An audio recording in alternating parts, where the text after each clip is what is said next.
వేదిక ముందు ఉన్నటువంటి నా సోదర సమానులు, అక్కలు, చెల్లెళ్ళు, అన్నదమ్ములు అందరికీ నమస్కారం. ఈ దేశంలోనే మన అటల్ బిహారీ వాజ్పేయి సార్ గురించి ఈరోజు ఎక్కడ పోయినా కూడా హైవేల్లో మనం ఆయనే స్మరించుకుంటూ ఉన్నాం. ఎందుకంటే మా యువ నాయకుడు చెప్పినట్టు డబుల్ ఇంజన్ సర్కార్ జెట్ స్పీడ్ తో పరిగెత్తుంది.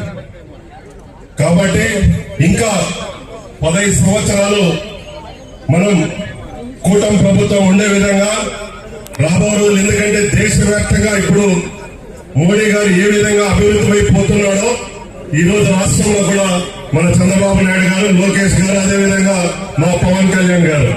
కాబట్టి ముగ్గురం కలిసి రాష్ట్ర అభివృద్ధికి ఇంకా ముందుకు పోదామని ఈ సందర్భంగా తెలియజేసుకుంటూ నాకు ఈ అవకాశం ఇచ్చిన అందరికీ ప్రత్యేక ధన్యవాదాలు తెలుపుకుంటూ జై తెలుగుదేశం.